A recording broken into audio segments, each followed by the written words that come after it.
Oh, hi guys, I'm Dan. And today, I'm playing my Nintendo Switch 2. There's only one problem.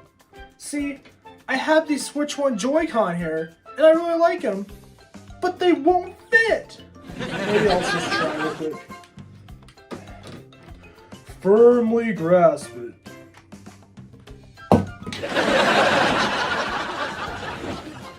Firmly grasp it.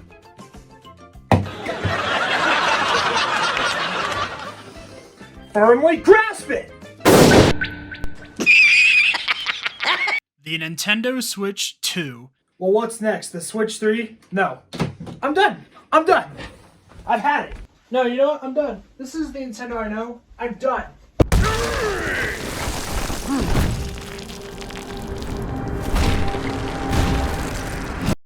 Yep, it sure is. Little spoiler warning here before you watch any further, but this will be a very video on both the Switch 2 itself and my experiences with it thus far. So haters, you have been warned. But anyway, yeah, the Nintendo Switch 2 at the time of this video has been out for around a couple months, and now that some of the dust has settled and we have a banger multiplayer title and a legendary, amazing, incredible, super awesome, super incredibly cool single-player banger, seems like a good a time as any to talk about it thus far. So to start, I gotta say, as someone who's very tuned into the Nintendo scene, I am so happy this thing is finally out. Mostly so the rumors can just stop for a while. So if anyone out there is rumoring Switch 2 Pro, stop it. For now. I mean it. But in all seriousness though, it really has been a long time coming. The original Nintendo Switch itself was the Nintendo system for over 8 years, which is insane to me. Now, I don't doubt chip shortages and other world events played a part in it, but still, the Switch has really been with us for a long time now. And even up until the end of it being the one Nintendo system on the market, they kept putting out some awesome games, which is why I'm so happy Switch 2 is backwards compatible. Just knowing that the Switch 1's absurd library will live on for years to come is a sight to behold. I mean, any system that can play Paper Mario the 1,000-Year Door is worth the price alone, am I right? But yeah, let's talk Switch 2 now. The Switch 2 on the surface is the Switch again. I'm fairly confident in saying that this is what most of us wanted it to be. Despite the Switch 1's shortcomings, mostly in power, the framework, I'd argue, was nearly perfect. And the Switch 2 in just about every way addresses those shortcomings, so let's first look at the system itself. First, the logo. I also think this logo is hilarious if you've been a Nintendo fan for a long time. Like, the gigantic 2 really is just them doing the biggest possible thing they can do to avoid a Wii U situation. Wii U? Oh my goodness! The winner is Wario. So the system itself, the Switch 2 is definitely bigger than the original. But despite that, it still feels very portable from my experiences. Yeah, you can't squeeze it into your pocket unless you have a pair of pants that make people look at you like this. But I really don't think any Switch owner was ever trying to do that on a regular basis, as so many people have backpacks and purses and other stuff like that. So as someone who puts in the case and checks in my backpack, I really don't see any issue. But with that size comes a bigger screen and bigger Joy-Con, and man, before I go into either of those, I gotta say, the Switch 2 in my opinion is so comfortable. I mean, yeah, sure, if I played it in handheld mode long enough, I might get some hand cramps, but so far, I can definitely see myself playing handheld mode just for no reason around the house compared to the Switch 1. Now, yeah, I'm never gonna say the Switch 1 was downright uncomfortable. It wasn't like that. I could play most games just fine. In any competitive game, for example, where I do need specific circumstances, like at home with a Pro Controller, I don't really play games like that on the go to begin with. But that's just me, your mileage may vary there. Switch 2 though, man, it really feels great to me. The other reviews are not deceiving you. It does truly feel very premium. That extends to the screen too, for the most part. The Switch 2 screen makes a jump to 1080p from the original 720p, and while it's not an OLED screen, which yeah, sure, even I miss that a bit, I still think it's a very nice looking screen. It gives me enough real estate where I never really have to squint at anything. The only downside really is this ghosting issue, and while I'm not going to say it doesn't exist, I haven't noticed it yet from my experience. That's probably because I haven't actively looked for it, But even if or when I do notice it, it's not really a deal breaker for me. A bit of a weird issue, but personally, it's whatever to me. And the term whatever can also extend to battery life. Battery life on Switch 2 is fine, not awful or anything, but not spectacular. Though with how much more capable the system is than Switch 1, it more than gets the job done for short bursts. And if you know you're going somewhere for extended periods, you'll probably bring a charger with you anyway. And on top of that, having an additional charge port on the top of the system in addition to the bottom really helps with that as well.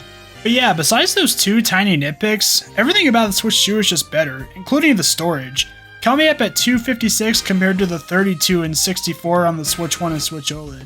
And yeah, while that 256 might not last super long if you buy a ton of third parties, if you're like me and mainly play the first party offerings, you'll be fine for a while. Like seriously, how in the world did they compress Donkey Kong Bonanza down to 8.5 gigs? What? How did they do that? Anyway, the kickstand is also actually good this time, aligning with the Switch OLED instead of whatever this half strip of burnt bacon was.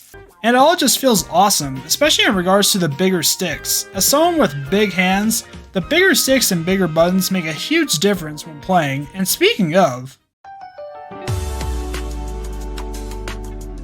the Joy-Con 2 rock. Yeah, pretty much every issue I had with them on Switch 1 is gone. The sticks are bigger as well as the buttons and the controllers themselves, and they honestly just feel better. Though impressively enough, I still feel like my fingers never have to reach for any of the buttons either. Very smartly designed stuff. Honestly, I might have to play Skyward Sword again since the game will likely literally feel better with the bigger Joy-Con.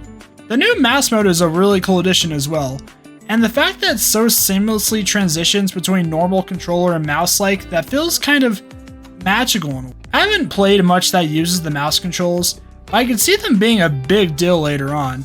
But most importantly, the Joy-Con snapping on. It's perfect. It's really become my new favorite fidget toy. Like sometimes I will genuinely keep taking them off and on for a couple minutes.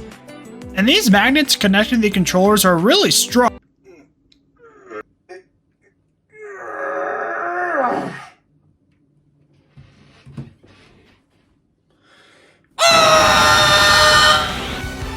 I can do this. That's what a real hero would do. I just need to believe! Ooh.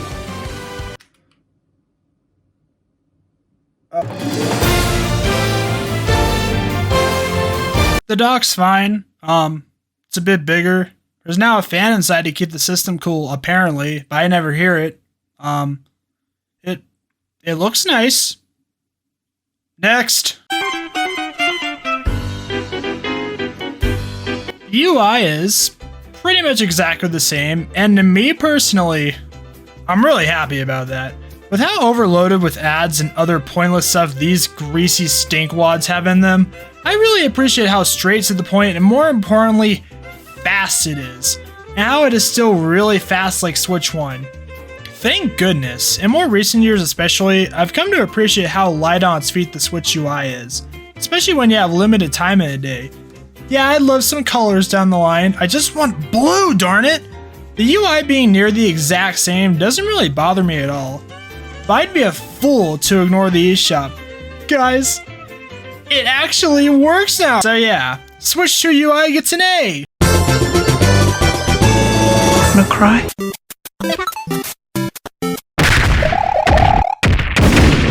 So let's talk game chat, which is easily the biggest new feature of Switch 2.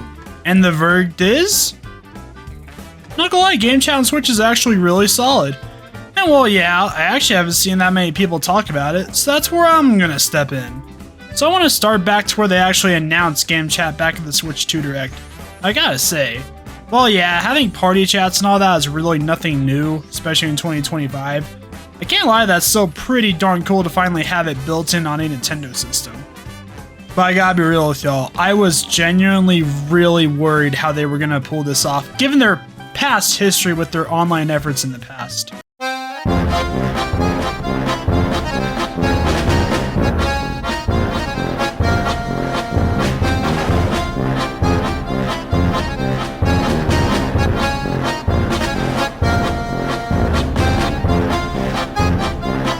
However, To start off positively, I can really appreciate how simple and quick the game chat menu is.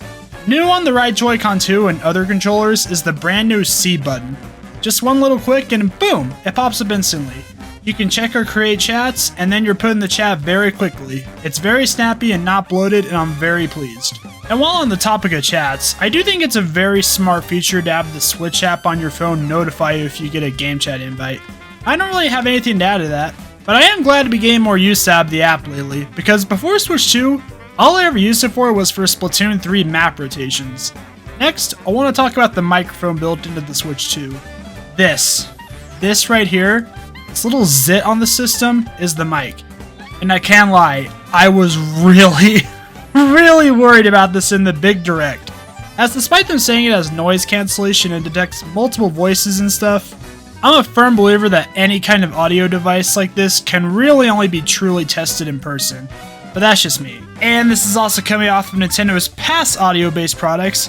Who could forget some all-time classics like We Speak? I love Nintendo, putting out microphones for £25 that visually nothing holds, all with terrible quality. And the GameCube microphone. Okay, actually, I really like the GameCube mic, if I'm being honest. This is a little side tangent, but I actually thought it worked reasonably well in Mario Party 6 and 7.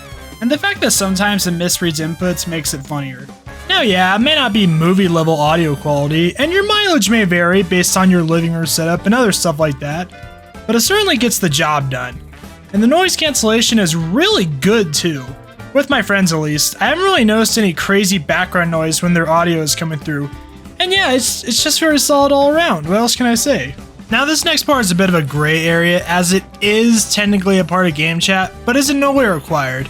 I'm already fully prepared to get clowned on this, but gotta be honest, I bought the silly little camera and I think it's fun. Now I really do mean it when I say the camera is in no way required for the game chat experience or any game that uses it. But I think at worst, it's harmless, and at best, it's a pretty neat piece of tech. Just having full-on zoom-like calls on my system without any extra hurdles to jump over is a pretty cool thing to have, and the camera even being used in some games can be pretty hilarious at times.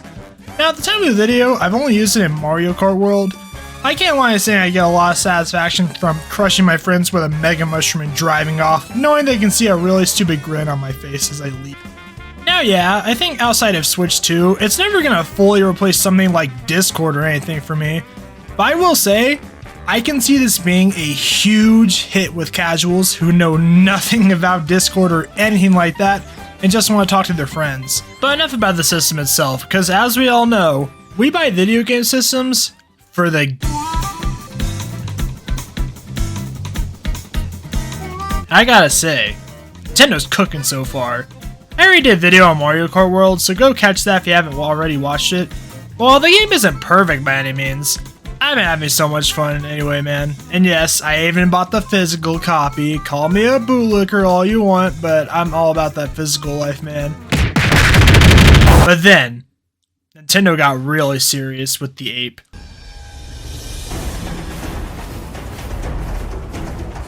I'm gonna make a separate video soon on this game and my impressions, but to keep it brief, yeah, this game is a masterpiece. Like, it's not as good as the reviews are making it out to be.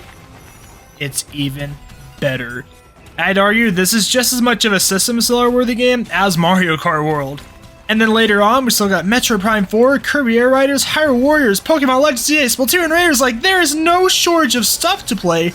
In addition to a bunch of games getting the Switch 2 edition treatments, and some games straight up getting free upgrades, which is excellent. I've had fun revisiting some Switch 1 games now in their definitive form, like Link's Awakening and Pokemon. Now on top of that, GameCube on Switch Online, that's a huge deal. Like, some of those games are like beefy games, and then adding all the backwards compatible games of that enormous library, like there's no shortage of stuff to play, let's not kid ourselves. So to conclude, about 2 months in, I think Switch 2 is pretty rad, guys. Yeah, it's not a perfect system, but let's be honest, like, no system is. And if Nintendo can just keep the games coming, I think everything is going to work out just fine. So anyway, the video's over now. If you've watched this far, let me know what you think of Switch 2. Have you used Game Chat? Did you buy the funny camera? What have been your favorite games to play on so far? And that can mean any game playable on it. I'm always happy to talk games. Let me know your thoughts down below and I'll see you all later. I'm tired now. I'm gonna take a nap.